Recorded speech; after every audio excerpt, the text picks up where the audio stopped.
안녕하세요, 캐드쟁이 AI입니다. 자, 이번 영상은 인벤터, 저번에 저희가 이제 솔리드 모델링 방식에서 이제 돌출, 회전, 이제 두 가지 기능을 배웠습니다. 솔직히 말하면 이제 3D 모델링 기능 중에서 거의 돌출하고 회전 이 두 가지를 알고 있다고 하면 거의 웬만해서는 못하는 모델링은 없어요. 네, 되게 단순하죠. 솔직히 말하면 이 두 가지만 조합을 잘 해도 못하는 건 없다. 단지 이제 그 이후에 나오는 기능들 있잖아요. 이제 그런 것들은 그걸 알면 좀 더 이제 복잡하게 여러 단계를 거쳐서 해야 되는 작업을 한꺼번에 처리를 한다든가 이런 식으로 작업이 좀 편하게 돌아간다 라고 볼 수 있겠죠. 그래서 거의 이제 웬만한 건 이제 가장 돌출과 이 회전을 이용을 해서 거의 다 모델링을 할 거고, 특히나 이제 제가 이제 영상에서 포커스를 삼고 있는 건 기계 설계, 특히나 기구 설계 쪽이 포커스가 되는데, 이쪽의 부품들은 상당히 단순하게 설계가 되는 게 기본이기 때문에 거의 웬만하면은 뭐 다른 기능들은 잘 안 써요. 그냥 돌출하고 회전 위주로 거의 작업을 하게 됩니다. 그렇기 때문에 여기서 이제 여러분들이 돌출과 회전을 이제 어떻게 잘 조합을 해서 내가 원하는 형태를 모델링을 할 수 있는가에 대한 개념을 명확하게 새기고 가야 돼요. 실제적으로 이제 지금부터 할 거는 제가 이제 일반적인 학원 교육에서 좀 잘못된 것들을 좀 짚을 거예요. 왜냐면 일반 학원 강사님들은 실제 실무하고는 조금 다른 개념으로 조금 안타깝게 표현을 하면은 너무 책상머리 앞에서 그냥 소프트웨어만 학습한 티가 너무 나는 형태로 가르치시는 경향이 있어요. 그러니까 가장 대표적인 게 모델링 방식은 어떻게 하든 상관없다. 결과물만 똑같이 나오면 된다라고 하는데, 실제 실무에서는 완전히 그렇게 생각하진 않아요. 제가 전에 다른 이전 영상에서도 얘기했듯이 관리의 포인트들이 있거든요. 그러면 그 관리에 맞게 모델링 방법들이 정해지는 경우들이 있어요. 이제 그런 것들이 어떻게 이제 정해지는가, 뭐 그런 것들도 이제 알아야 되잖아요. 그래서 똑같은 형태를 모델링 하더라도 다양하게 이렇게도 모델링 할 수 있고 저렇게도 모델링 할 수 있고, 이렇게 모델링 한 것과 저렇게 모델링 한 것에 어떤 차이점이 있느냐, 이런 것들을 알고 내가 지금 하고자 하는 설계가 어떤 부분에 포커스가 맞춰져 있는데 그러면 내가 어떤 방식의 모델링을 하는 게 좋겠구나, 이런 것들을 스스로 판단할 수 있게. 가장 중요한 건 이걸 남이 정해준다기보다 스스로 판단할 수 있어야 돼요.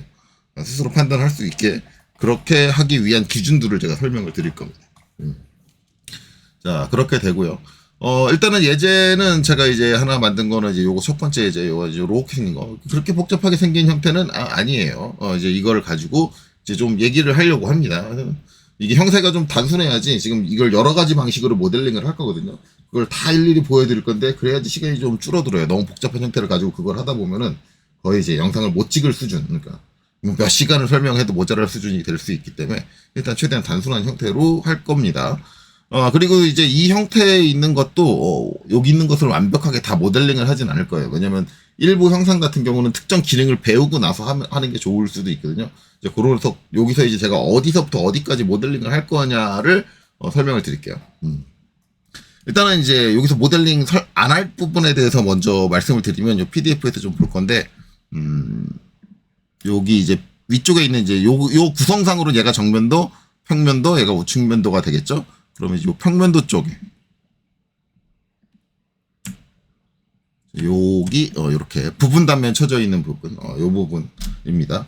지금 제가 이제 뭐 부분 단면이다 뭐 이런 표현들을 하는데, 이런 것들은 제도적인 용어죠. 그래서 여기서 미리 말씀을 드리는데, 여기서 이제 제 영상으로 인벤터를 학습하시는 분들 중에 이럴 거예요. 어떤 분들은 나는 인벤터를 지금 설계를 하려고 배우는 게 아닌데 아니 난 설계적인 용어 얘기 나오면 싫어, 그러면은 솔직히 제가 딱 까놓고 말씀하면 이게 제 구독자를 제가 깎아먹는 행위일 수도 있겠지만, 만약에 설계를 목적으로 내가 배우는 게 아니다, 그래서 설계적인 개념에 대한 얘기가 나오는 게 나는 싫다라고 하면은 일단 제 영상은 보시면 안 돼요. 구독한 거 취소하시더라도 제 영상은 보시면 안 됩니다. 저는 설계에 포커스를 맞춰놓고 강의를 하고 있어요. 네. 그러니까 만약에 그런 목적이 아니다, 그래서 이제 설계적인 개념에 대한 얘기를 하는 게 나는 그걸 배울 게 아니기 때문에 영 불편하다라고 하시면은 제 거 구독을 취소하시고 다른 분 거를 찾아보시면 되는데, 조금 안타까운 건 있어요. 이 인벤터를 유튜브에서 강의를 올리시는 분들 중에 설계적인 포커스가 아닌 분은 없어요. 거의. 물론 어딘가 있을 수는 있어요. 다른 용도로 뭐 이제 인벤터를 가지고 우리 3D 프린팅 출력을 하고 뭐 건프라 모델링을 한다, 뭐 그런 분들이 계실 수는 있어요. 아예 없다라는 건 아닌데, 그리고 그걸 이제 강의한다 라고 하면 이제 그런 분들이 아마 그냥 모델링만 할 거다라고 하면 더 여러분들의 취향에 맞지 않을까. 그래서 혹시라도 유튜브에서 영상 검색할 때는 이제 그냥 인벤터만 적지 마시고 인벤터 그다음에 이제 뭐 3D 프린팅 그다음에 뭐 건프라 모델링 뭐 이런 것들을 섞어가지고 좀 검색을 해보시는 게 좋지 않을까라고 생각을 합니다. 그래서 저는 기본적으로 이제 모든 내용에 제도적인 지식을 필요로 하고 설계적인 지식을 필요로 하는 내용들이 수반됩니다. 그래서 이제 여기 부분 단면도가 있다. 제 영상 쪽에서 이제 제도 이론 쪽 영상이 있거든요. 그쪽 가면은 뭐 부분 단면도니 뭐 이런 것들이 다 얘기가 나오니까 혹시라도 이제 설계 쪽을 하려고 그러는데 아직 그런 쪽에 개념이 없으신 분들은 그런 영상도 보고 나서 이제 오시는 것들을 더 권장을 해요. 이미 이제 그쪽은 영상이 올라와 있으니까. 그래서 부분 단면이 뭐고 저 사람이 말하는 저게 뭐다라는 것 정도는 알고 이제 접근했으면 좋겠다. 자, 어쨌든 여기 보면은 이제 안쪽에 이렇게 둥글게 해서 여기가 이제 R 0.6이다라고 잘 써있죠. 이제 앞에 파이가 붙어 있는 거 보면 이제 요 안쪽에 뚫려 있는 거 이거는 여기 이제 정면에서 보면 동그랗게 돼서 구멍이다. 라는 것들도 이제 여러분들이 잘 확인할 수 있고. 그래서 이제 R 0.6이 돼 있으면 여기에 이제 필렛, 우리가 흔히 말하는 목깎이다라는 게 들어가 있죠. 근데 솔직히 말하면 이쪽은 목깎이라고 표현하기엔 조금 애매해. 그러니까 모서리를 깎는다라는 개념, 이거는 이제 제가 다시 한번 얘기를 하지만, 우리가 이제 목깎이라고 부르는 이유는 원래는 이렇게 뾰족한 모서리였는데, 이게 너무 날카로워. 그래서 얘를 이렇게 둥글게 깎아야지. 이게 목깎이거든요. 근데 얘는 안쪽으로 나 있는 구멍에 있는 모서리잖아요, 이렇게. 그럼 모서리가 생기고 나서 그걸 추가적으로 깎아내면 이걸 더 파겠지, 깎아내면. 솔직히 말하면 이 부분, 구멍에 있는 저 둥근 부분은 이제 우리말 표현에 목깎이는 솔직히 말하면은 어폐가 있어요. 목깎이라고 부르기는 하는데 어폐가 있어요. 원래 목깎이의 개념하고는 다른 거죠. 모서리가 생기고 나서 걔를 깎아낸 게 아니니까. 그쵸? 조금 애매하기는 한데 어쨌든 이제 저희가 둥글게 처리된다. 이거는 이제 처음 가공할 때부터 둥글게 가공이 되는 거예요. 추가적으로 이제 모서리가 생기고 나서 깎아내는 게 아니라 어쨌든 저 부분인데 이 부분을 지금 모델링이 불가능한 건 아니에요. 스케치에서 저 부분을 둥글게 스케치에서 목깎이는 배웠으니까 그걸로 처리하면 모서리가 가공이 되지만 저거를 처리하려면 스케치에서 목깎이를 하는 거 외에 기능적으로 목깎이를 해주는 두 가지 방법이 있는데 이러면은 이제 기능적으로 우리 목깎이 하는 건 아직 안 배운 상태니까 이것까지 모델링을 해버리면 조금 애매하죠. 애매해서 일단 저거는 빼고 얘기할게요. 그래서 저기 R 0.6은 모델링을 하지 않을 거다라는 걸 먼저 말씀드리고요. 그 다음에 이제 또 한 군데 있는 거는 이제 여기 이제 이렇게 되죠. 저거는 이제 뭐예요? 못떼기 또는 못따기라고도 부르는데, 이제 정식적으로 TS 규격에 나오는 거는 못떼기죠. 모서리를 뗐다라고 하고 이제 모서리를 따냈다 해서 또 따기라도 부릅니다. 그래서 이제 아마 전산응용 기계도 기능사 자격증 시험에서는 못떼기라고 표현이 나올 거고, 그쵸, 주소에서. 그 부분인데, 이제 저 부분은 치수가 안 써 있는데, 치수가, 안 써 있지만, 치수는 이제 이렇게 주소에 도시되고 지시 없는, 지시를 안 했죠. 예, 그 못따기는 15원이다. 예, 요게 이제, 도시되고 주소 있는 애는 얘죠. 예. 얘가 이제 도시되고 주소가 있는 애. 그쵸? 이렇게 그려져 있고, 주소도 붙어 있다. 이렇게 됩니다. 여기서 이제 C1, C6, 그리고 이제 밑에 가서 하나 더 있어요. C10까지, 세 가지 이제 못따기가 있죠. 예. 이렇게 돼 있는데, 이제 여기서 이제 또 제도 쪽 공부 안 하신 분들은, 그 C1이 뭔데? 이런 거죠. C는 이제 챔퍼. 챔퍼가 바로 뭐예요? 우리가 말하는 못따기의 영어 표현. 못깎기의 표현이 필렛이듯이. 그렇죠? 그래서 이제 챔퍼의 앞에 C자를 쓴 거고, 그 다음에 1이다라고 있고, 얘는 6이다. 얘는 10이다 돼 있는데, 그건 뭐예요? 여기서부터 여기까지 이 길이가 10이다. 그리고 요 길이도 10이다. 이렇게 표현을 하든가 아니면 둘 중에 하나가 10이고 이게 각도가 몇 도다? 45도다. 그래서 이거를 표현을 어떻게 해요? C10이면 10 곱하기 C를 안 쓰고 10 곱하기 45도 이런 식으로 표현하죠. 그래서 이제 우리 전산응용 기능사 자격시험에는 이런 표현이 나올 겁니다. 10 곱하기 45도 뭐 아니면 거기 그거 그렇게 썼겠죠. 뭐 이제 1 곱하기 45도. 이게 이제 나오죠. 표현이. 그런데 솔직히 실무에서는 이 표현 되게 싫어요. 왜? 많이 써야 돼. 길게 써야 돼. 길게 써야 해서 실무는 이제 이거를 더 선호합니다. C1, C2. 이걸 더 선호해요. 저쪽 훨씬 짧잖아. 굳이 뭐 이렇게 복잡하게 쓸 필요 있어. 어차피 두 개 같은 내용이긴 한데. 그쵸? 그래서 그런 식으로는 이제 잘 안 쓴다. 그렇습니다. 그래서 이제 그렇게 된다. 그래서 요 기호의 약자도 알아야 되고 앞에 이제 2 곱하기 4 곱하기는 얘는 하나, 둘, 두 개고 얘는 하나, 둘, 셋, 넷, 네 개다. 뭐 그런 의미죠. 예, 그래서 이제 저렇게 돼 있다라는 건데, 그러면 이제 못따기 여기 안 할 겁니다. 여기 안 할 건데, 그럼 얘도 안 할 거냐? 얘는, 저거는 조금 해볼게요. 조금 하고, 왜냐면 너무 큰 거기 때문에 안 하기 조금 애매하고, 저건 하는데, 이제 못따기 기능은 아직까지 쓰진 않을 겁니다. 잠깐 보여는 드릴게요. 잠깐. 쓰긴 써야겠다. 안 쓰긴 상당히, 왜냐면 두 개 모델링을 통합을 시켜야 되니까. 처음에 그릴 때는 아마 저거 못따기 부분은 빼고 그릴 수도 있을 것 같습니다. 이제 다른 거를 좀 비교해야 돼서, 완전히 똑같이 모델링을 해야 되는데, 못따기를 안 쓰고 똑같이 모델링 하려면, 못따기를 빼는 게 좋겠네요. 일단은 이 못따기에 대한 것도 빼고 합시다. 예, 지금 결정하죠. 일단 빼고 하겠다라는 거고. 그 다음에 이제 조금 여러분들이 도면 해독하면서 문제가 될 만한 게 이제, 요 뒤에 있는 이제 H7. 자, H7은 이제 끼워 맞춤 공차입니다. 이미 제도 쪽 공부하신 분들, 그리고 전자등록 기능사 관련된 것도 공부하신 분들은 다 아실 테고, 여기서 제가 끼워 맞춤 공차를 설명하게 되면 상당히 길어질 거예요. 그렇기 때문에 끼워 맞춤 공차는 제도 이런 쪽에 가면 끼워 맞춤 공차 내용이 있습니다. 그쪽 가서 확인하시면 되고요. 그 다음에 이제 이쪽에 있는 이제 플러스 마이너스 0.02. 이거는 이제 끼워 맞춤 공차는 아니고 일반 공차, 치수 공차고, 치수 공차 중에 얘는 어디에 속하냐면 정밀하게 들어가는 정밀 공차에 속합니다. 마찬가지로 이 내용에 관련해서는 제도 이론 쪽에 있으니까 거기 가서 한번 보시는 걸 권장을 드려요. 어쨌든 공차라는 개념이 여기는 존재를 한다. 이 공차에 대한 내용도 제가 추가적으로 설명드릴 부분이 있어요. 어차피 이거는 제도 툴이기 때문에 여기의 기능에서도 저 공차를 주는 기능이 있습니다. 그거에 대해서도 설명이 들어가야 돼요. 그래서 공차라는 거에 대한 개념은 좀 알아야 된다. 좀 간단하게 공차라는 거, 끼워 맞춤 공차까지는 제가 여기서 설명을 안 드리겠지만, 공차라는 걸 간단하게 설명하자면, 이거는 제가 제도 이론 쪽이나 아니면 그저 앞에서 이제 오토캐드 강좌에서도 몇 번을 설명했던 것 중에 하나예요. 일단은 치수를 좀 보면, 얘는 공차가 있고요. 얘는 공차가 안 써 있습니다. 안 써 있는데, 안 써 있다고 해서 공차가 없는 거냐? 아니에요. 얘는 일반 공차예요. 안 써 있는 애들, 뒤에 공차 값이 안 써 있는 애는 일반 공차입니다. 예, 그리고 얘는 치수 공차가 주어진 거예요. 치수 공차. 제가 아까 정밀 공차라 그랬잖아요. 근데 치수 공차의 형태에 따라서 치수 공차 안에 일반 공차가 있어요. 그리고 또 하나는 정밀 공차가 있는데,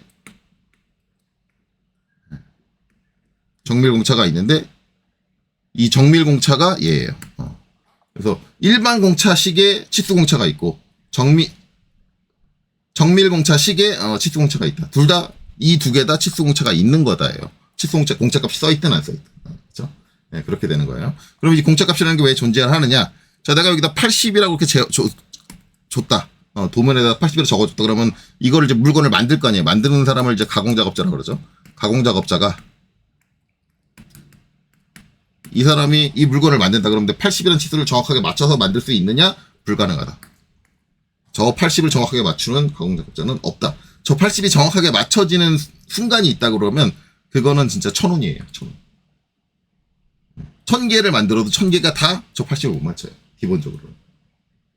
근데 이제 간혹가다 이제 제품에서 이제 영화나 애니메이션에서 이런 얘기 있죠. 원 오브 사우전드. 이런 얘기가 나오는데, 1000개 중에 하나가 우연찮게 운 좋아가지고 저 공차가 정밀하게 맞춰진 거.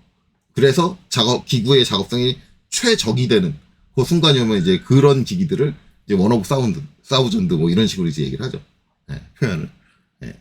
그래서 이제 애당초 저거는 이제 운에 따르는 거기 때문에 기본적으로 맞추는 게 불가능하다. 그러면 이제 설계자들은 항상 뭘 인정해야 된다?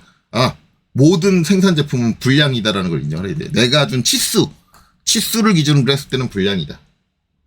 그러면 이제 문제는 불량을 인정을 하는데 불량을 어느 정도 범위 안에서 인정을 해야죠. 즉, 이 80이라고 줬는데 81까지 인정해버리면 안 될 거 아니야.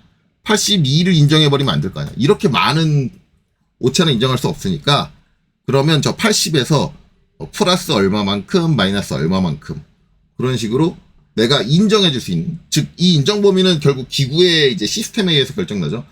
그 정도의 불량이 나도 기구에는 영향을 미치지 않는 정도의 범주에서 내가 오차를 허용해 준다라는 식으로 해서 주는 게 이제 요 공차고, 일반 공차는 이건 일반적인 거기 때문에 내가 굳이 안 적어줘도 너는 일반 공차 범주 안에서 네가 알아서 맞춰야 돼. 그러니까 일반 공차예요. 그래서 안 적어주는 거야. 그리고 정밀 공차는 뭐냐? 일반적이지 않고 일반적인 것보다 매우 정밀해. 그러니까 내가 공차 값을 써줘야죠. 정밀하는 거니까. 일반적이지 않으니까. 네. 그래서 이제 주어지는 게 저는 이제 일반 공채다.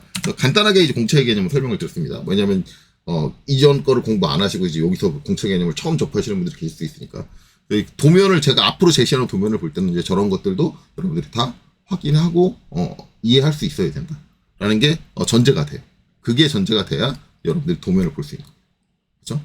자, 그래서 도면 보는 거에 대해서도 설명을 했어요. 그래서 사설이 지금 되게 길게 사설은 아니죠. 꼭 필요한 내용이니까. 길게 나와서 벌써 15분이 지나갔는데. 자, 어쨌든 그렇습니다. 그래서 이제 그런 것들도 여러분들이 볼 줄 알아야 된다. 라는 거고. 그 외에 특이점, 이런 것들도 있겠네요. 요것도 이제 좀 특이한 거죠. 이거는 이제 아마 전산응용기계도 기능사 공부하신 분들도 생소하실 거예요. 저 뭐지? 이거는 이제 이것까지 이해를 하면은 거의 이제 실무에 가깝게 학습하셨다라고. 여기 이제 구멍이 2개가 뚫려 있죠. 네, 2개. 저거를 표시하는 방법이 있는데 아마 대부분 이제 전산응용 기계제도 기능사 학습하신 분들은 이제 어떤 형태가 일반적이냐, 여기처럼 요 위쪽에 부분 단면 쳤잖아요. 그것처럼 여기다 부분 단면을 치실 거예요. 여기다 요 두 쪽 중에 한쪽에다 부분 단면을 치고 이제 어떻게 하느냐, 이제 부분 단면 치면 이런 식으로 나오겠죠. 이런 식으로 이렇게 하고 이제 이렇게 나오고 여기 중심선이 딱 있고, 그렇죠? 이렇게 부분 단면 해가지고 이제 여기에는 해칭이 이렇게 막 들어가 있을 거고, 그렇죠? 이런 식으로 나올 거예요. 그러면 이제 어떻게 해요? 이거 지름을 이렇게 입력을 해요. 그렇죠? 지름을. 그 다음에 이거 지름을 입력을 해요. 치수 기입을 해요. 그렇죠? 그리고 이제 이거 지름을 이거 이제 깊이를 치수 기입을 해요. 자, 요렇게 하는데 일반적으로 저렇게 하는 거는 일반적으로 이제 그 전산응용 기능사에서 저렇게 하는데 실무에서는 이렇게 하면 안 됩니다. 이렇게 잘 안 되는 건 아닌데 잘 안 합니다. 왜냐하면 치수를 하나, 둘, 3개나 기입을 해야 되고, 저렇게 3개나 기입을 하게 되면 작업자도 치수를 하나, 둘, 3개를 나눠서 봐야 돼요. 그래서 실무에서는 저 카운터보어, 이거를 이제 구조적으로 카운터보어라고 하죠. 마찬가지로 이제 제 케이스 교육 요소 쪽에 가면 카운터보어라는 내용이 나옵니다. 그쪽 가서 이제 카운터보어가 뭔지 여러분들 보시면 돼요. 이 카운터보어인데 카운터보어 하나를 보기 위해서 그런 식으로 보시는 분들이 없어요. 없어가지고 뭘 보느냐, 이제 이거. 요렇게 적어져요. 요것도 이제 우리나라 제도법에는 조금 어긋나는 겁니다. 예, 우리나라 제도법에는 어긋나는데, 일단 앞에 2 곱하기는 뭐예요? 수량이죠. 하나, 2개. 예, 저거는 뭐 이제 그 표현법하고 상관없고, 그럼 처음에 나오는 건 이제 파이 6.6. 이건 뭐냐? 예, 요 작은 구멍. 이게 이제 볼트 구멍이죠. 볼트 구멍의 지름. 작은 구멍의 지름이 나오고, 그걸 뭘로? 드릴로 뚫는다라는 의미예요. 그래서 이게 이제 우리나라식으로 하면 어떻게 적히냐면 드릴. 아니면 이제 기호로 적겠죠. 기호. 6.6 파이 드릴에 카운터보어라고 했잖아요. 그래서 그거의 약자가 뭐예요? CB. 카운터보어. 그걸 적어준 건데, 이제 우리나라식으로 하면 저렇게 안 적어요. 우리나라 그 케이스 교육에 나와 있는 거 여러분들 보시면은 대부분 파이 11이 먼저 나와요. 파이 11이 먼저 나오고, 이것도 파이 11을 먼저 보낼 수 있어요. 파이 11을 먼저 보내고 뒤에다 11을 써도 됩니다. 이건 실무 회사마다 달라요. 회사마다 다른데 이거는 여러분들 쓰기 나름이에요. 순서는 그렇게 중요하지 않아요. 대신에 이제 우리나라식으로 하면 파이 11하고 뭐 하냐면 자립하기. 이렇게 쓰죠. 그럼 너무 길잖아. 그러니까 너무 기니까 저는 이제 실무할 때 이렇게 안 써요. 그냥 10이라고 적지. 자립하기. 아니면 이제 이게 너무 기니까 그림으로 그리는 경우가 있어요. 이렇게. 드릴은 어떻게 하냐면, 드릴도 이게 글로 쓰기 싫으니까는 그림으로, 너무 기니까 그림으로 이렇게 하시는 경우가 있어요. 그림으로. 근데 이제 이 기호를 하면 글자 쓰다가 중간에 그림을 넣어야 되니까는 캐드에서 그게 안 되거든요. 그러면 글자 따로 쓰고 그림 따로 그리고 오히려 안 좋아요. 그래서 캐드에서는 저 기호 쓰는 거는 웬만하면 피합니다. 물론 이제 여러분 나중에 인벤터 하실 때는 인벤터에서 자동적으로 기호를 삽입해 줄 거예요. 인벤터는 오히려 또 기호를 쓰는 게 편해요. 그런데도 기호를 안 씁니다. 그거는 왜 안 쓰느냐? 기호를 얘가 인벤터는 나중에 나온 소프트웨어잖아요. 원래 오토캐드, 2D 캐드가 먼저 나왔잖아요. 2D 캐드 때는 2D 캐드가 이 기호를 자동으로 안 넣어줬기 때문에 저 기호를 무조건 그려 넣었어야 했어요. 그러니까 그게 불편하니까 2D 캐드 쓸 때 여지껏 저 기호를 하나도 안 썼어. 그래서 지금 요새 가공하시는 가공 작업자는 이 기호를 보고 저 기호가 뭘 의미하는지를 아는 가공 작업자가 거의 없습니다. 그래서 못 써요. 저 기호 붙이면 전화 와요. 이게 뭐예요? 하고. 그렇죠. 자, 어쨌든 그래요. 그래서 이제 요 CB는 자립하기로 대체할 수 있고, 그 다음에 DP가 뭐냐, 깊이. 그래서 우리말로 할 때는 깊이하고 6.6. 요 자립하기 깊이를 6.6으로 판다. 요것도 이제 6.6을 앞에 먼저 쓰는 경우가 있어요. 6.6 앞에 쓰고 깊이를 나중에 쓰는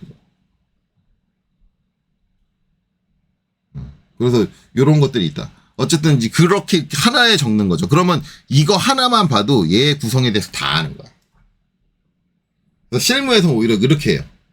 이렇게 하고 이거를 이 원이 보이는 쪽, 지금 요 원형이 보이는 쪽으로 하면 위치에 대한 값까지 한꺼번에 볼 수 있어요. 즉 이 도면 하나를 보면은 이 구멍을 뚫어야 되는 위치하고 그런 것까지 전부 다 한꺼번에 모든 치수를 한꺼번에 볼 수 있어요. 한 방에. 그래서 실무에서는 오히려 이런 식으로 더 많이 씁니다. 여러분들이 전산환경 기능사에서 보고 있는 그런 형태를 잘 아세요. 그리고 한 가지 참고적으로 얘기하자면 저는 전산환경 기계적, 물론 저는 이제 전산환경 기계적 기능사가 아니라 기계설계 산업기사 시험을 보고 제가 딴 건 기계설계 산업기사 자격증인데, 그때 저는 요거를 여러분들이 알고 있는 그 전산환경 기계적 기능사 답지처럼 안 하고 이렇게 했습니다. 저는 저렇게 해서 냈어요. 왜냐면 저게 틀린 게 아니기 때문에. 만약에 저걸 감점을 한다, 그럼 그 채점하는 사람은 미친놈이에요. 즉 기계 설계에 대해서 쥐뿔도 모르는 게 와서 채점하고 있다. 그렇게밖에 얘기할 수 없어요. 그래서 저는 그걸 알고 있기 때문에 그냥 이렇게 했어요. 근데 여러분들한테 그런 도전을 하라고 말 못하겠어요. 왜냐면 저는 어떤 생각이었냐면, 설사 전산환경 기능사 채점하는 사람이 진짜 자격 미달인 놈이 채점을 해가지고 이걸 감점을 한다 그래도 나머지 걸로 충분히 나는 합격을 해. 저거 하나 감점한다고 해서 내가 떨어질 사람은 아니야. 그런 자신감이 있었기 때문에 그렇게 했어요. 근데 만약에 그런 자신감이 없으시다라고 하면은 그냥 남들이 하는 방식 그대로 하세요. 그게 가장 좋아요. 그게 안전하겠죠, 자격증 딸 때는. 어쨌든 그렇습니다. 그래서 저런 것들에 대한 표현도 여러분들이 이제 아셔야 된다라는 겁니다. 자, 그래서 이제 제가 이제 이 도면을 이해하는데 필요한 것들은 다 설명을 드린 것 같아요. 그러면 이제 이거를 모델링 합시다. 지금까지 배웠던 거를 가지고 모델링을 하는데, 자, 모델링 처음 시작할 때 되게 막막하실 거예요. 내가 이제 뭘 그려야 되느냐, 어디를 어떻게 그려서 어떻게 모델링을 접근해 나가야 될 것이냐. 결국 지금 이 형체에 관련된 걸 모두 다 한 방에 할 수 있는 방법은 3D에서는 없습니다. 그렇기 때문에 부분 만들고 거기서 추가적으로 더 덧붙인다든가 아니면 더 파낸다든가 이런 작업들을 여러 개를 엮어야지만 저 형태가 나올 거예요. 그러면 이제 어떻게 만들 거냐 해서 가장 단순하게 생각하시는 분들은 이제 어떻게 하냐면,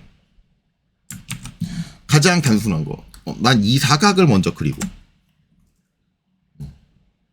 그거를 이만큼 돌출을 하고 여기를 이만큼 파고 여기를 이만큼 파서 이 형태를 만들자, 이럴 수 있어요.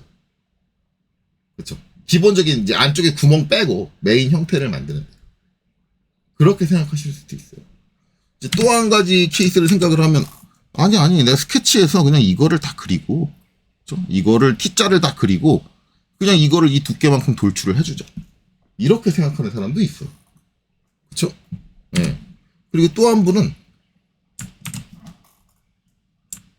여기서 구성을 이렇게 나눠가지고 얘 하나 돌출해주고, 길이가 다르잖아요. 요만큼 돌출해주고 얘랑 얘를 나중에 요 높이만큼 돌출을 해주자, 이렇게도 할 수 있어요. 이 세 가지가 다 가능한 방법이에요. 네, 가능한 방법이에요. 근데 문제는 저 세 가지 중에 이제 우리가 이제 어떤 방법을 채택해야 되는지 결국은 골라야죠. 그럼 뭐가 좋으냐, 어떤 기준에 의해서 그런 걸 판단을 해야 되느냐, 이런 것들을 생각을 해줘야 돼요. 그리고 만약에 내가 예를 들어서, 자, 나는 그냥 여기 있는 요 T자 이거를 그려가지고 한 방에 요걸 해줄 거야 라고 결정을 했어요. 솔직히 말하면 저는 이제 저보고 하라 그러면 이 T자를 할 거예요. T자를. 왜 그러냐, 그래야지 이 기능을 한 번만 쓰잖아요. 만약에 내가 여기 있는, 처음에 얘기했던 것처럼 여기는 사각형을 해가지고 여기를 파고 여기를 판다 그러면 요거 돌출해주는 거, 요 사각형을 돌출해주는 거 하나, 그 다음에 여기를 파는 거 하나, 반대쪽 파는 거 하나 해서 총 3번의 작업을 통해서 형상이 완성이 돼요. 그렇죠? 만약에 내가 마지막에 제가 설명드린 것처럼 이 형태를 만들고 요거를 이렇게 나눠가지고 얘 한 번 돌출, 그리고 요 두 개를 한 번 돌출, 그러면 두 번에 나눠져서 작업해요. 저 모양이 만들어져야 돼요. 그런데 이 T자를 그리면 그릴 때는 조금 복잡하겠지만 한 번에 돌출만 가지고 형태가 만들어져요. 그럼 저는 어디에 포커스를 둔 거냐? 아, 이 모델링에 사용되는 기능을 한 번만 쓰자. 저걸 줄이겠다. 그럼 저걸 줄이는 이유는 뭐냐? 요 검색기에 쌓이는 피처 트리죠. 내가 작업한 내역이 쌓이는 양이 줄어요. 저기 검색기에 쌓여있는 양이 준다는 얘기는 내가 관리해야 될 작업의 양에 준다라는 거예요. 그래서 저는 이제 이거는 제 기준이에요. 제가 옳다라는 게 아니라 제 기준으로 저는 이제 모델링 할 때 어떻게 하냐면 최대한 타임라인이 짧으면 좋겠다. 즉 내가 나중에 이 동영 파일을 사용하더라도 관리가 편했으면 좋겠다가 제 포커스예요. 요걸 이해하시면 되고, 대신에 이제 이걸 여러 개로 나누는 분들은 이제 다양한 이유가 있을 수가 있어요. 저거를 그냥 따로따로 놓으면은 저 항목들이 따로따로 돼 있으니까 내가 이걸 수정하고 싶을 땐 여기만 들어가면 돼. 저걸 수정하고 싶을 땐 여기만 들어가면 돼. 이거를 분류해서 관리하겠다. 라는 포커스로 들어갈 수 있어요. 그거 말고도 이제 또 한 가지가 있어요. 또 한 가지는, 간단하게 모델링 할 수 있는데 일부러 복잡하게 모델링하는 단계가 쭉 사이드로 모델링하는 거 있는데 그 중에 가장 대표적인 게 뭐냐면 공정 관리가 필요하다. 그래서 공정에 맞게 실제로 작업되는 순서에 맞게 모델링을 한다고 했어요. 이거는 되게 중요해요. 공정 관리 들어가는 거. 내가 일하는 회사의 업무의 특징이 중간에 공정마다 도면을 줘야 되는 데가 있거든요. 공정도라는 걸 줘야 되는 데가 있는데 만약에 그런 시스템이면 다 필요 없어요. 짧게 관리가 편하다 뭐 이런 거 다 필요 없어요. 무조건 공정에 맞춰서 모델링 하셔야 돼요. 그런 것들을 이제 어떻게 해나가느냐에 대한 설명을 해드릴 거죠. 자, 그래서 일단은 이제 제가 처음에 이제 여기 T자 형태 요거 하나 하는데 저는 이제 T자 형태를 기본적으로 만들 거예요. T자 형태. 그러면 T자 형태를 이제 스케치를 해야겠죠. 그러면 이제 스케치 시작 S죠. 단축키 S를 눌러가지고 이렇게 딱 하는데 여기서부터 이제 또 고민합니다. 자, XY 평면이 있고, 그렇지? 그 다음에 YZ 평면이 있고, 그 다음에 이게 있고, 뭘 기준으로 어느 평면을 기준으로 작업을 해야 될까? 라고 생각을 이제 고민을 하게 되잖아요. 일단 가장 아무 생각 없이 편하게 작업하시는 분들이 계세요. 물론 이게 제가 그분들은 무조건 비꼬는 건 아니에요. 근데 거의 대부분 이 현상은 학생들한테 많이 벌어져요. 학생들은 거의 이렇게 해요. 어떻게 하느냐? 지금 도면을 이렇게 줬잖아요. 학생들은 도면을 받아가지고 이제 모델링을 하니까 그러면 도면에 얘가 정면도잖아요. 이게 정면도네? 그러면 이게 정면이잖아요. 여기다 T자를 그리자. T자를 이제 어떻게 그리느냐? 이렇게 그리겠죠. 이렇게 그리겠죠. 얘랑 똑같은 방향으로. 이게 일반적인 학생. 학생이에요. 그러면, 그게 이제 맞느냐는 뭐 이제 솔직히 말하면 상관은 없어요. 그렇게 모델링에 상관없어요. 왜냐면 나중에 이제 조립 과정이라든가 딴 데 가서 방향이 이제 안 맞으면 돌려주면 되는 거니까. 네, 돌려주면 되는 거니까. 근데 이제 어느 정도 방향은 좀 맞춰서 작업하는 거를 저는 좋아해요. 그래서 이제 저 같은 사람, 저랑 비슷한 성향을 가진 사람들은 이제 특징이 하나가 뭐가 있냐면 이 물체가 어떻게 설치되느냐. 설치 방향을 일단 봐요. 근데 이거를 알려면 뭐가 있어야 돼요? 조립도가 있어야 되잖아요. 조립도. 네, 조립도. 조립도가 지금 없어. 없으면 어떻게 생각하느냐? 지금 보면 여기 카운터보어가 뚫려 있죠. 카운터보어가 뚫려 있어요. 그러면 카운터보어가 있다면 여기에 볼트가 이렇게 들어간다는 얘기죠. 그러면 요 바닥이 딱 밀착이 된다는 얘기죠. 그렇게 설치가 된다는 게 기본이잖아요. 그러면은 요 밀착면을 바닥면으로 봐요. 그래서 저는 T자를 이렇게 세워서 그려요. 요 도면은 이렇게 눕혀 있는데 저는 세워요. 왜? 여기가 바닥이니까. 그리고 볼트를 이렇게 끼를 거니까. 그래서 얘가 설치되는 모양은 이 모양일 테니까 아무 조립도가 없는 상황이라 기본적으로 우리가 상식적으로 생각을 했을 때 이런 차이가 있어요. 그래서 저런 이제 설치 방향을 고려해서 방향을 틀어서 할 거냐, 이제 그런 것들은 여러분들이 고민을 해야죠. 어쨌든 주어진 평면은 여러 개예요. 그러면 이제 이 T자가 이제 정면에서 보이는 거냐? 저는 정면에서 보이게 할 것 같아요. 측면에서 안 보이게 하고. 그렇죠? 이제 그런 고민을 가지고 우리가 어떤 평면을 할지를 결정을 해야 된다. 이거는 제가 여러분들의 답을 드린 게 아니에요. 저는 그런 이유로 이면을 선택을 할 거다라는 거. 왜 이 세 개의 면 중에 이거냐? 저는 그런 생각이에요. 야, 얘가 정면이니까 나도 정면에서 봤을 때 이 모양이 보였으면 좋겠어. 단 얘랑 똑같이 그리진 않을 거예요. 세워서 그릴 거예요. 왜? 여기가 설치되는 곳이니까 설치되는 곳이 바닥이었으면 좋겠어. 저는 그 개념으로 접근을 합니다. 제가 왜 저 방향으로 그렸는지를 여러분들이 이해할 때는 그렇게 이해를 하셔야 됩니다. 그건 이제 여러분들이 정하는 거예요. 나는 우측면에다 이 T자를 그릴래. 그 여러분들 마음이죠. 우측면에다 T자를 그려가지고 모델링을 했다 그래서 문제가 되느냐 나중에? 문제 안 돼요. 전혀 문제 안 됩니다. 자, 그래서 저는 이제 여기 XY 평면을 선택을 할게요. 선택을 하고 T자를 하는데 여기 못따기는 빼고 할 겁니다. 아까 설명드렸듯이 못따기는 빼고 할 거예요. 그래서 이제 그리는데 요 좌우 대칭인데 전 대칭 기능은 안 쓸 겁니다. 왜냐면 저는 대칭 기능 쓰는 거 되게 싫어하거든요. 왜냐하면 그 대칭이 이 선과 이 선 대칭의 구속 조건이 하나 붙고 이 선과 이 선의 대칭이 구속 조건이 하나 붙고 뭐 그래가지고 구속 조건의 수량이 좀 많이 늘어나는 경향이 있어요. 그래서 그걸 별로 안 좋아하기 때문에 있는데도 잘 안 써요. 그래서 저는 이제 T자를 어떻게 할 거냐. 이제 여기서 대충, 이렇게, 그냥 T자를 그냥 이렇게 그려요. 원점하고도 상관없이. 그리고 치수 값도 지금 안 넣고 있죠. 저는 일반적으로 값을 안 넣고 이제 그냥 형태를 맞춥니다. 지금 내가 필요한 건 정면에서 이 방향으로, 그쵸? 지금 이제 정면도 이렇게 똑바로 써 있잖아요. 그러니까 여기가 아래쪽이고, 이쪽이 위쪽이고, 딱 이 방향으로 T자를 만들어요. 일단은 이렇게 만들어요. 치수도 안 넣고. 자, 그리고 이제 ESC. 명령 종료했습니다.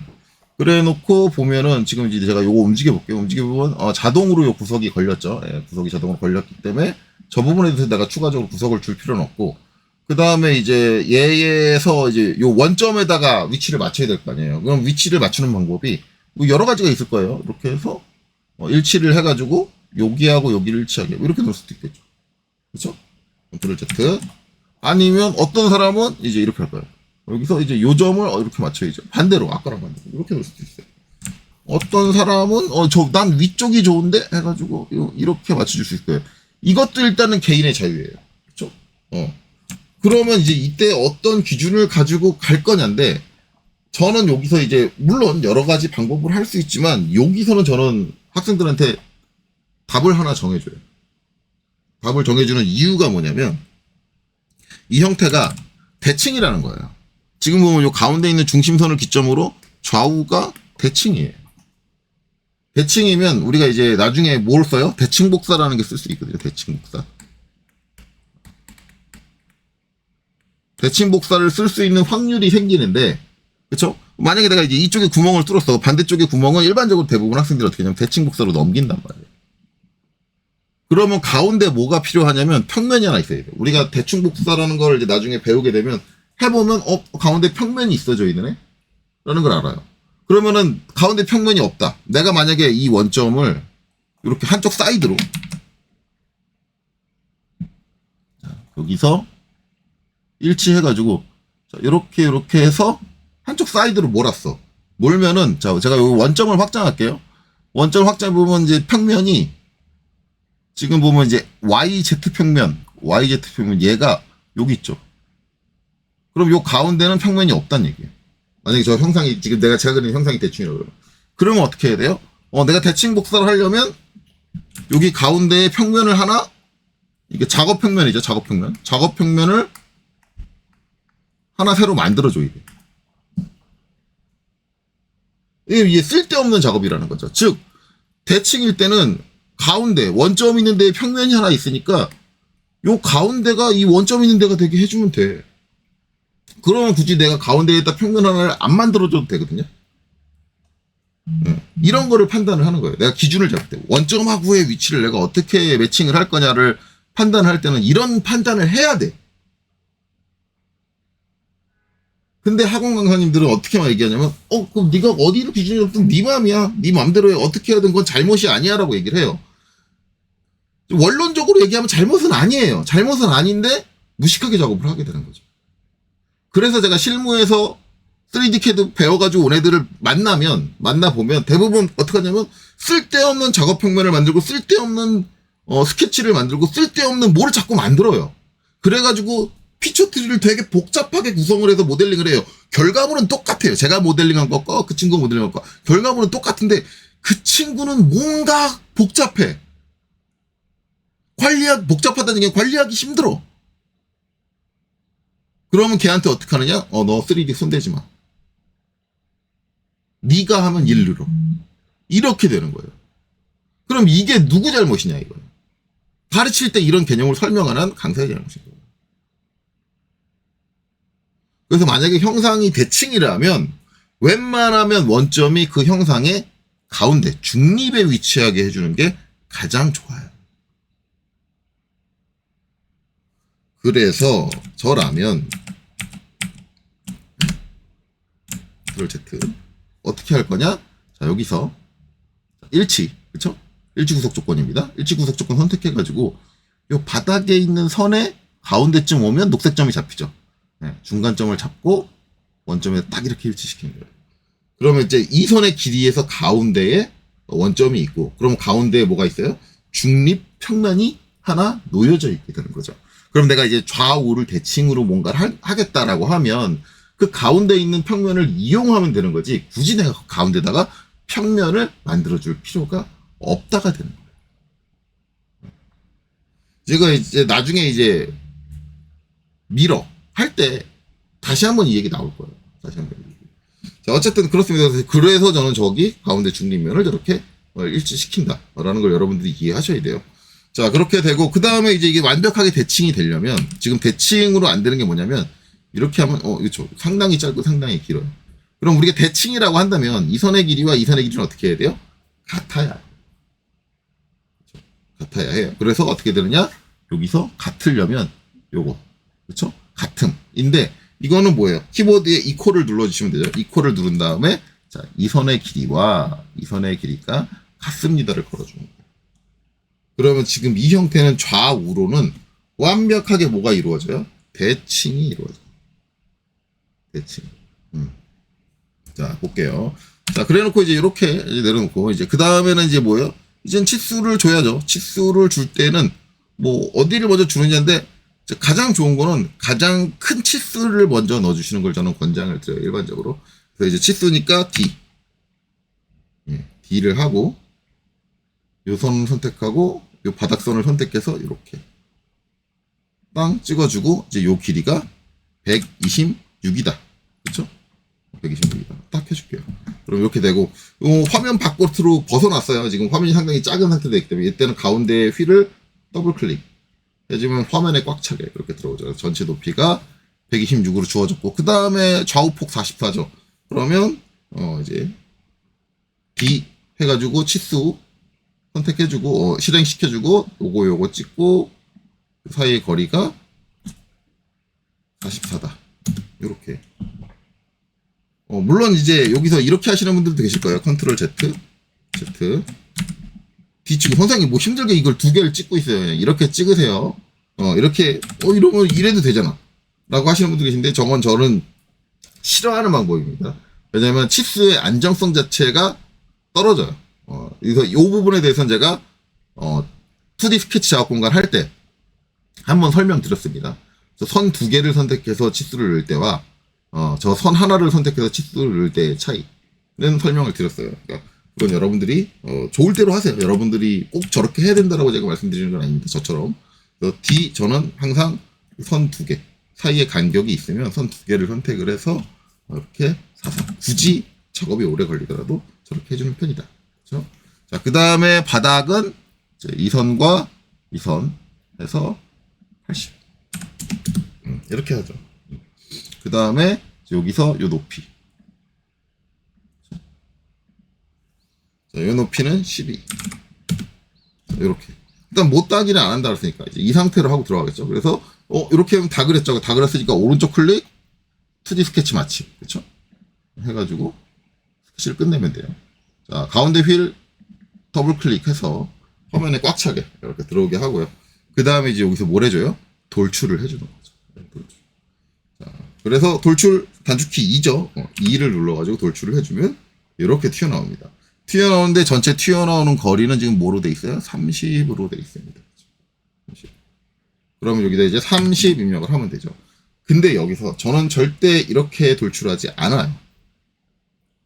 자, 이거에 대한 이유. 여기서 그냥 이렇게 돌출하지 않는다라는 이유는 앞에서 설명을 했습니다. 스케치 열심히 할 때 설명을 했어요. 여러분들이 도면을 보시면, 지금 좌측에 있는 도면을 보시면 이해를 하셔야 돼요. 이게 보면 얘가 이렇게도 대칭이지만 이렇게도 대칭이죠. 그리고 중립에 구멍이 뚫려 있는 거예요. 그러면 얘도 마찬가지 안쪽에 구멍이 지금 이렇게 대칭으로 뚫려 있잖아요. 대칭으로. 그러면은 이거를 만약에 대칭으로 넘긴다 그러면 한쪽 구멍을 뚫고 대칭 복사해서 반대쪽으로 넘길 수도 있는 거죠. 그러면 가운데 뭐가 있어야 돼요? 중립면이 있어요. 근데 내가 지금 이렇게 돌출했어. 그럼 얘는 평면이 어디 있을까? 지금 이 스케치를 그린 이면에 있어. 가운데는 평면이 없어. 그럼 가운데의 평면 어떻게 해요? 추가적으로 하나 만들어줘야 돼. 뭘 할 때? 내가 대칭 복사를 할 때 만들어줘야 돼. 그러면 불필요한 객체가 하나 추가적으로 만들어져야 된다. 굳이 만들지 않아도 되는 거야. 그쵸? 네, 그걸 이해하셔야 돼. 그래서 이 상황이라면 저라면 어떻게 할 거다? 아, 이거를 지금 내가 스케치한 저 면을 내가 대칭면으로 쓰고 싶어. 그러니까 지금 내가 스케치한 면이 어떻게 있어야 돼? 저 30이란 두께의 정 가운데 있어줘야 돼. 그렇게 하려면 돌출해서 뭘 제어해줘야 된다? 방향을 제어해줘야 된다. 그럼 대칭이니까 어떻게 양쪽으로 똑같이 가야 되니까 대칭이라는 게 있죠. 이래서 대칭이 있는 거야. 굳이 내가 스케치한 평면을 가운데 두고 싶을 때가 있어. 그래야지 그 이후 공정에서 내가 편할 때가 있어. 그러니까 이미 여기서 내가 돌출 명령을 실행을 할 때 내가 그리고자 하는 형상에서 저기가 내 스케치한 평면이 내가 돌출하는 길이의 어느 위치에 있어야지 내가 작업하기에 유리한가를 알고 있어야 돼. 이런 판단을 하고 모델링을 해. 되게 지금 단순한 형태를 모델링을 하는데도 이런 판단이 돼줘야 된다는 거예요. 그러면 이제 여기서 처음 배우시는 분들 대부분 제가 이런 얘기를 하는 말씀이 있어요. 와, 시작부터 그렇게 복잡하고 어려우면 그걸 제가 어떻게 이걸 배워나갈까요? 지금 이거를 여러분들이 여지껏 이런 것들을 생각을 안 해봤으니까 복잡하고 어려운 거지. 자꾸 이런 식으로 생각을 해나가면 나중에는 저걸 생각을 하는 게 아니라 그냥 이 형상을 딱 보면 대칭으로 바로 가요. 그러니까 저게 생각하는데 오래 안 걸릴 정도로 여러분들이 저런 부분들을 많이 고려하고 생각을 해봐야 돼요. 해봐야 되는데 일반적인 학원에서 어떻게 강사님들이 그냥 여러분들 편하게 해주려고 그냥 여러분들 하고 싶대로 하면 되세요. 결과만 완성 똑같으면 다 똑같아요. 그래서 제가 매뉴팩처링 2급 채점할 때 보면 모델링들이 다 정말 다 달라. 다 다른데 정말 가슴 아픈 건 다 엉망이야. 피처틀이 막 잔뜩 쌓여 있고 와, 이거 나중에 어떻게 관리하지? 이런 생각이 들게 모델링을 해가지고 제출을 해요. 근데 매뉴팩처링 2급 채점할 때는 그걸 감점을 못해. 왜냐면 매뉴팩처링 2급에서는 그게 잘못됐다라고 할 수 있는 근거 자체가 없는 거예요. 왜냐면 시험 문제에서 그 근거를 제시할 수 없는 거니까. 객관적으로. 모델링을 내가 한쪽 방향으로 돌출하고 작업 평면을 하나 추가했어. 그게 잘못됐다라고 말할 수는 없는 거거든, 객관적으로. 그냥 같이 일하는 과정에서 내 밑에 애한테 야, 너 왜 평면 하나 더 만들었어? 처음에 돌출할 때 대칭으로 돌출했으면 끝나는 거 아니야? 이렇게 혼낼 수 있어. 회사에선 그렇게 혼낼 수 있어. 왜? 그거는 상사의 취향이고 관리의 포커스니까. 근데 자격시험에서는 그걸 응시생들한테 그렇게 강제할 수가 없는 거지. 그게 되게 안타까워. 아, 그게 이제 자격시험의 한계점이 있구나. 라는 걸 명확하게 느끼죠. 어쨌든 여러분들, 제 영상을 보시는 여러분들은 절대 그런 식으로 모델링 하셔서는 안 된다는 거죠. 자, 그래서 이제 여기까지 하고 눌러서 이렇게 종료를 하면 되죠. 그래서 이제 우리가 모델링 할 때 중요하게 봐야 되는 거는 이제 여기 돌출 플러스 버튼 누르면 얘가 쓴 스케치가 있죠. 스케치는 반드시 이렇게 앞정이 박혀야 돼요. 앞정이 박혔다는 얘기는 뭐예요? 완전 정의가 되셔야 됩니다. 무조건 완전 정의 돼야 돼요. 저게 완전 정의 안 돼도 상관없어요. 그건 나중에 여러분들 실무 가서 실무 가서 할 얘기고, 이제 학습 단계에서는 무조건 항상 요 스케치는 완전 정의가 된 상태를 만드는 게 여러분들의 목표입니다. 목표고, 그렇죠? 이렇게 돌출이 된다라는 거예요. 그렇죠? 네, 이렇게 돌출이 된다. 그러면 제가 이제 이렇게 돌출했어요. 이거를 하나 저장을 할게요. 일단 잠깐 저장을 할게요. 자, 컨트롤 S 눌러서 저장을 할 겁니다. 당연히 이제 프로젝트 폴더가 뜰 거고요. 그렇죠? 여기다 이제 얘는 뭐라고 할 거냐면, 이거 솔리드 모델링 예제 다시 01 다시 1 이렇게 할 겁니다. 다시 1을 붙인다는 건 지금 다시 2를 만들겠다라는 거예요. 네. 자, 저장 누를게요. 저장했어요. 그렇죠? 여러분들도 저장하세요. 네, 이거를 확인시키려고 하는 거니까요. 자, 이렇게 모델링을 했어요. 제가 이제 T자 형태를 선택을 해서 모델링 하는 방식을 하나 했어요. 근데 제가 아까 얘기했듯이 이걸 가지고 할 수도 있잖아. 그렇죠? 이걸 가지고. 그럼 그 방식으로 한번 모델링을 해볼게요. 자, 컨트롤 N. 자, 컨트롤 N 눌러가지고 스탠다드 IPT. 요거 얘기 나온 김에 한 가지 더 얘기할게요. 제가 이제 최근인데, 최근. 제가 이제 어제 빼고, 그저께, 저번 주에 이제 우연찮게 본 이제 인벤터 강의 영상이에요. 인벤터 강의 영상인데, 처음에 시작을 할 때, 분명히 여기 스탠다드 IPT가 있단 말이야. 있는데, 그분이 어떻게 이제 시작을 하시냐면, 이걸 선택을 안 해요. 똑같이 IPT를 하는데. 그러면 그분 어떻게 하느냐? 굳이 이제 이게 있는데, 여기를 확장을 해서, 매트릭을 선택을 하고 여기서 스탠다드 밀리미터를 굳이 선택을 해요. 그러니까 그분은 이제 단위를 밀리미터를 확인해라 라는 건데, 그러면 일단 기본으로 나오는 얘가 밀리미터인지 아닌지는 확인을 하고 가야지. 이것도 확인 안 하고 그냥 무조건 매트릭 가서 스탠다드 밀리미터를 해라. 이렇게 해요. 그건 좀 아니다. 이제 이 스탠다드 밀리미터를 이제 굳이 들어와서 선택하는 분들의 특징이 몇 가지가 있는데, 일단 인벤터를 영문 버전을 깔아서 쓰시는 분들이 계세요. 그러니까 오토데스크 제품군에 한글이 나오는 걸 극혐하시는 분들이 계세요. 물론 저도 옛날 과거 한글 버전이라는 개념이 처음 나왔을 때 당시는 그런 사람 중 하나였어요. 누가 오토데스크 제품을 한글로 명령어를 한글로 나오게 해줬어? 그 정신 나간 거 아니야? 저도 옛날에 그렇게 생각했거든요. 근데 어느 시점을 지나서 생각을 해보니까 내가 쓸데없는 영문 버전에 대한 그 고집이 있네. 라는 생각이 들었어요. 굳이 그럴 이유는 없거든요. 물론 옛날에는 초창기에는 한글 버전에 약간 한글 버전만 가지고 있는 특정한 버그들이 있었어요. 그렇기는 했는데, 그래도 이제 요새는 이제 그런 게 거의 사라졌거든요. 굳이 이렇게, 그래서 이제 영문 버전 쓰시는 분들은 아마 미국의 이제 기본 단위가 인치로 돼 있으니까 아마 여기서 이제 스탠다드 IPT를 하면 여기가 밀리미터가 아니라 인치로 나오는 경우가 있어요. 그래서 이제 항상 여기 들어와서 매트릭 들어와가지고, 이걸 선택하시는 분들이 계신데, 가급적이면 제가 여러분들을 권장하는 건 요새는 굳이 영문 버전 쓰지 마세요. 제발. 영어 잘하지도 못하면서 굳이 영문 버전 쓰지 마세요. 그냥 편하게 한글 버전 쓰세요. 한글 버전 쓰고, 한글 버전 쓰면 그냥 여기 스탠다드, 기본으로 나오는 스탠다드가 밀리미터로 돼 있어요. 굳이 저기 가서 매트릭 가가지고, 굳이 거기서 이제 밀리미터를 선택하지 마라. 네. 그걸 제가 이제 말씀드리고 싶었습니다. 자, 어쨌든 이렇게 해서 작성 하나 할게요. 스탠다드 IPT. 밀리미터인 거 확인하고, 작성. 자, 그래서 이제 아까 얘기한 대로 이제 요걸 기준으로 내가 그린다. 라고 하면 이제 얘는 이제, 전 이걸 세워서 그렸으니까, 저는 T자 이렇게 세웠잖아요. T자 이렇게 세워서 그렸으면, 얘가 지금 이 도면상에서는 뭐예요? 평면이죠. 그럼 세워서 그리는 기준으로 하면 이건 뭐예요? 우측이고. 정확히 말하면 얘를 세우면 얘는 좌측면도가 되는데, 좌측이나 우측이나 똑같으니까. 좌측, 우측. 저는 이제 우측에다가 이렇게 세워서 그리겠죠. 만약에 이제 내가 저 형태를 그린다고. 이 평면도 형태를 그린다 그러면 2D 스케치 시작 S. 그쵸? 여기서 S. 지금 한글로 되어 있나 보네. S. 그래서 우측면을 선택을 하겠죠.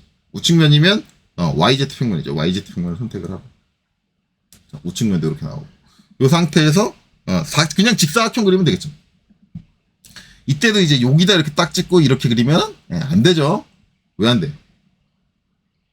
예, 지금 이 방향은 대칭이다. 그렇죠? 그러면 중립은 가운데 있어야 된다. 그렇죠? 중립면이 가운데 있어야 된다. 그러니까 이렇게 하면 안 되겠죠. 예, 그렇기 때문에 직사각형을 이제 어떻게 하느냐 이렇게 딱 해서 아무데나 그래요. 이렇게 쭉 해서 높이는 이제 126. 좌우폭은 30. 엔터. 이렇게 해서 이렇게 만들어주죠. 그렇죠? 126에 30. 그리고 여기서 일치. 일치 구속 조건 해주고 요 선의 가운데 중립. 그렇죠? 중립 잡고 여기 해주고 이거 이제 양쪽 파잖아요. 근데 솔직히 말하면 이제 만약에 우측에서 그린다면 양쪽 파는 건 좀 아닌 것 같아. 양쪽 파는 건 아니고 이 상태에서 제가 뭘 할 거냐면 L 선을 하나 그립니다. 그래서 여기서 여기를 찍을게요. 그리고 D 치수로 여기서 여기까지 거리를 12mm 두께를 주면 되겠죠. 그러면 이제 요 바닥은 얼마? 80만큼 돌출을 해주면 되고 요 위는 어떻게? 44만큼 돌출해주면 되겠죠. 네, 막혀 있는 공간이 두 개가 나눠졌으니까 이게 나을 것 같아. 이 양쪽을 파고 하면 작업 과정이 많이 복잡해지니까 그렇죠? 그래서 마무리. 네, 오른쪽 클릭하고 2D 스케치 맞춤하면 되겠죠. 자, 그리고 가운데 필 더블 클릭 이렇게 해주고 똑같이 돌출 2 해주죠. 2하고 저 바닥 선택하고 그 다음에 이거 마찬가지 중립이 가운데 있어야 되니까 뭘 해줘요? 여기 와서 대칭 선택해주고 그 다음에 거리는 얼마? 80. 네. 그 다음에 오른쪽 클릭하고 어떻게 해요? 확인이 아니라 적용. 왜? 돌출 한 번 더 할 거죠, 이 스케치. 적용을 하고 이제 요 안쪽 영역을 선택을 하고 여기는 똑같이 해서 지금 한 번 저거 선택하니까 선택된 게 유지되고 있죠. 선택된 게 유지되고 있어요. 대칭이라는 게.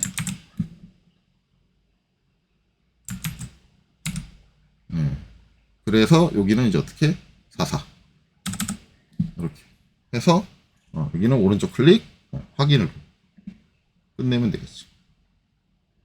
그러면 똑같은 형태의 T자가 만들어진다. 됐죠? 됐어요. 그럼 이제 이것도 저장을 할게요. 컨트롤 S. 자, 얘는 이제 이름을 얘랑 똑같이 해가지고 뒤에 다시 1만 다시 2로 바꿔서 저장을 하겠습니다. 자, 요렇게. 한 가지 더 할게요. 컨트롤 N. 자, 스탠다드 IPT. 선택을 하고 작성을 눌러주고요. 자, 이번에는 이제 마지막에 얘기했던 거. 요 위쪽에서. 세 개의 블록으로 나눠서 하는 거. 그쵸? 자, 2D 스케치 시작. S. 자, 위쪽이 이제 평면도 요걸 잡겠죠? 평면도 요걸 잡고. 그쵸? 요렇게 돼 있어요. 요렇게 돼 있으면 지금 얘랑 방향은 딱 맞는 거예요. 그쵸? 이쪽이 정면. 그쵸? 지금 얘도 이쪽이 정면이에요. 이쪽이 배면이죠. 반대쪽이. 이렇게 되는 거죠. 방향이 얘랑 딱 맞으니까 이대로 두면 되고 이제 아마 이제 저렇게 그리게 되면 중립에 놓기 위해서 얘는 이제 2점 직사각형을 안 쓸 거예요. 2점 직사각형을 안 쓰고 중립에 놓기 위해서 2점 중심을 쓰고 그 다음에 여기 원점에 중심을 놓고 그 다음에 여기 폭은 바닥면이 80이니까 80 그쵸? 그 다음에 여기는 이제 30이 되겠죠. 30. 그 다음에 이렇게 그려지겠죠. 그리고 나서 이제 여기다가 선. 그래서 이제 요렇게 그려줄 거고, 그 다음에 요렇게 그려줄 거고, 그 다음에 이제 이게 이제 대칭으로 나와야겠죠. 일단은 D. 이 치수가 이제 여기서 이 선 사이의 치수가 4사는 나와야 돼요. 근데 4사 이렇게 한다고 해서 얘가 대칭이 되지는 않죠. 대칭이 되려면 어떻게 해야 돼요? 이제 가장 이제 단조로운 방법. 이렇게 해서 간단한 방법. 이렇게 해서 땅, 둘둘, 이렇게 하는 방법도 있고요. 그렇죠? 이렇게 하는 방법도 있고, 컨트롤 Z, 컨트롤 Z. 이제 어떤 분들은 이제 이런 분들도 계세요. 이제 선을 하나, L 해서 여기다 사선을 하나 딱 그려요. 사선, 여기 찍고, 여기 찍고. 그렇죠? 이제 얘를 움직이면 이 사선이 따라다닐 거란 말이에요. 근데 이 사선의 중간이, 이 중간이 됩니다. 그래서 일치해서 요거 이렇게 그려놓고 이 선 이제 걸리적거리면 안 되니까 선택해서 구성으로 변경하는 경우. 이렇게도 처리가 가능하죠. 네. 이제 저기에 따라서 이제 들어가는 구속 조건이라든가 이런 것들의 개수가 달라져요. 달라지면서 어떤 거가 더 많이 들어간다. 뭐 이런 것들이 있는데 어차피 지금 이 단계에서 차이가 나는 건 한두 개 차이거든요. 한두 개 차이기 때문에 솔직히 말하면 어떤 방법을 쓰시더라도 상관없는 것 같아요. 그냥 간단하게 치수 구속 조건 하나 더 주는 게 나을 수도 있고 지금처럼 사선을 이용을 하는 방법도 괜찮을 수 있고 개수의 차이는 그렇게 많이 나진 않아요. 그래서 그냥 거의 대부분 일반적으로 하는 게 치수를 주는 거니까 그냥 지금 치수 주는 걸로 할게요. D 해서 방법은 다양하게 있다라는 걸 설명을 드린 거예요. 이렇게 해서 이제 중간에 많이 되니까 20이다. 이렇게 준 거죠. 자, 그리고 나서 이제 마무리. 오른쪽 클릭, 3D 스케치 마침 해주고, 자, 가운데 땅땅 눌러주시고, 그 다음에 돌출 2 해서 가운데를 딱 선택을 하고, 어떻게 해요? 얘는 126이었죠, 아까? 1, 2, 6. 지금 저 특성 파리타 가리고 있는데, 몇 번 해가지고 값을 외웠으니까. 그쵸? 이래놓고, 여기서 그냥 엔터 치시면 안 되고, 오른쪽 클릭, 뭐예요? 적용으로 바꿔주셔야죠. 그리고 나서 뭐예요? 여기하고, 여기를 선택하고, 여기 높이는 10이죠. 12 그리고 엔터 치시면 되겠죠. 엔터. 네, 이렇게 하면 작업이 됐다. 자, 홈 이렇게 해서 똑같은 모양 T자 3개 그렇죠 만들어졌죠. 자, 이렇게 저장할게요. 컨트롤 S 이렇게 해서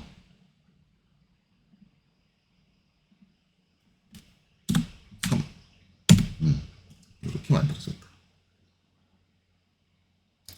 이제 이렇게 3개가 만들어졌는데 그럼 이제 이거에 따라서 어떤 게 더 낫냐예요. 이거 얘들 홈 버튼 누를게요. 지금 보면 똑같아요. 제가 뭐 바꿔도 전혀 안 바꾼 것 같죠.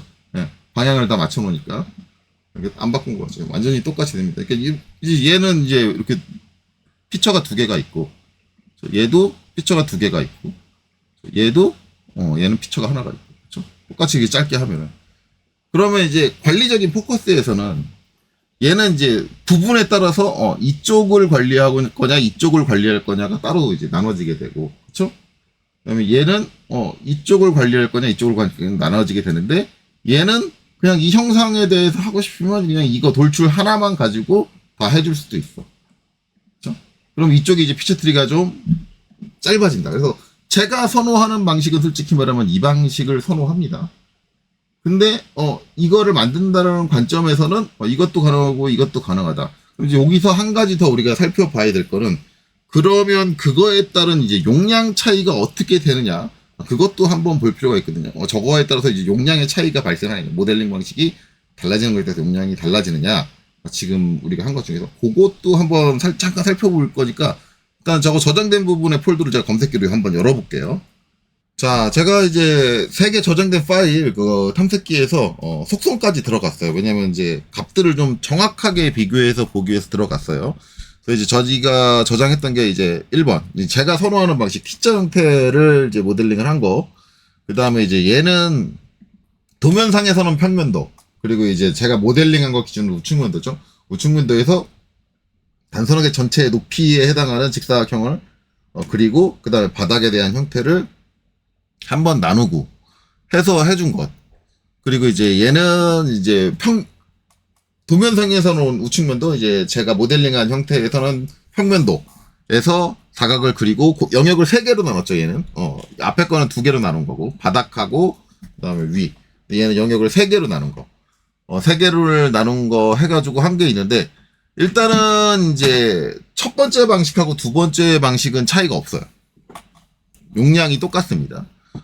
이거 차이가 얼마 안 나는 게, 아마도 그것 때문에 그런 것 같아요. 얘가 이제 그러니까 우리 피처 트리상의 구조는 복잡하기는 한데, 두 번째 게. 자, 얘가 피처가 복잡하고, 피처 트리가. 대신에 얘는 피처 트리가 간단하죠. 근데 얘는 뭐예요? 스케치가 복잡하죠, 스케치.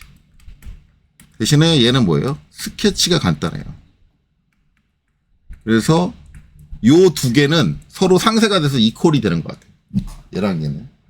근데 얘는 피처 트리는 얘하고 똑같죠. 동일하게 복잡해요. 뭐 복잡해봤자 이제 하나 정도 더 있는 거고 그런 건데, 그래도 어쨌든 얘보단 복잡하니까. 복잡한데 얘는 스케치가 얘보다 복잡해요. 그래서 얘는 스케치도 복잡하다. 물론 얘의 스케치가 이 스케치보다는 간단해요. 간단한데 그게 이 피처가 복잡한 거를 메꿀 만큼 간단하진 못한 거예요. 그러다 보니까 얘는 용량이 더 나온다. 이런 특성이 있어요. 그러니까 이제 무조건 스케치를 복잡하게 하는 게 이득이다라고 볼 수는 없어요. 그리고 피처 양을 줄이는 게 무조건 이득이라고 볼 수도 없고, 무조건 스케치를 단순하게 가고 피처 양을 늘리는 게 이득이라고도 볼 수 없어요. 이게 이제 왔다 갔다 하거든요. 그럼 이제 여기서 우리가 관리 포인트 중에 또 한 가지 신경 쓰는 게 뭐냐면, 조립도가 복잡하다. 뭐 조립이 많이 된다라고 하면은 가장 많이 신경 쓰는 게 뭐냐면 용량이에요.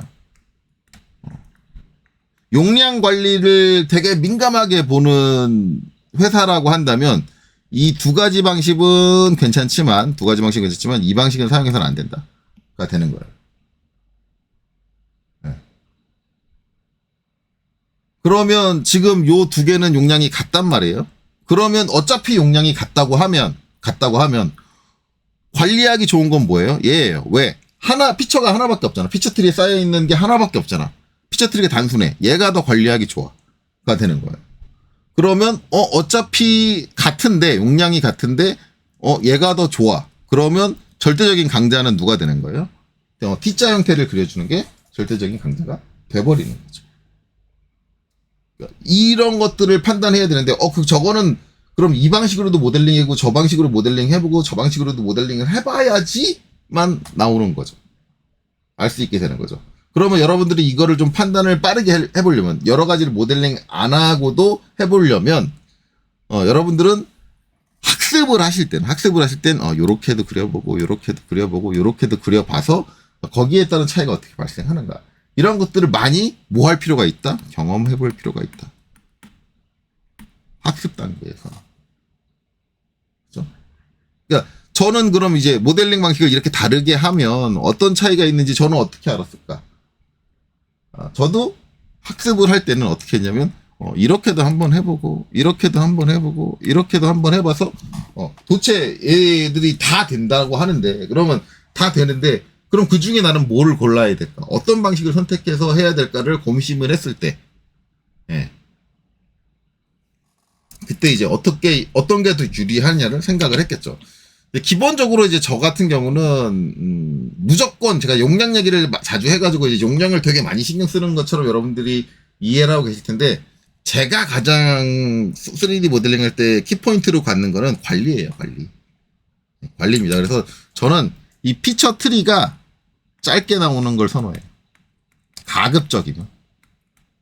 근데 저도 지금도 아직까지도 간혹가다 판단을 잘못해가지고 좀 길게 나올 때가 있어요.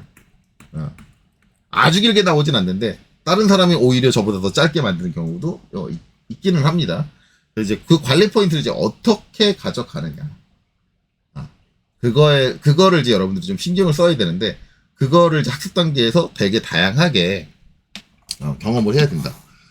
실제로 이제 이 형태를 제대로 모델링 해보지는 못했죠. 이 예제를 오늘 영상만 쓰고 끝낼 거 아닙니다. 앞으로 제가 이 예제를 가지고 해야 될 얘기가 아직 더 있어요. 그래서 이제 다음 영상도 이제 이 예제를 가지고 좀 더 많은 얘기를 하고, 그 다음에 추가적으로 또 다른 예제도 하나 등장을 해야 될 것 같아요. 이것만 가지고 하면 안 될 것 같고, 이게 이제 메인 바디인데 요거 말고 축에 관련된 형태. 우리가 전선형 기계도 기능사에서 축에 관련된 형태. 그것도 나와줘야 될 것 같고, 그 다음에 그거 말고도 편심축도 한번 예제로 써야 될 것 같고, 일단 이 예제 가지고 추가적으로 이제 또 다른 우리 고려 사항들, 그거를 추가적으로 더 설명을 드리고, 그래야 될 것 같아요.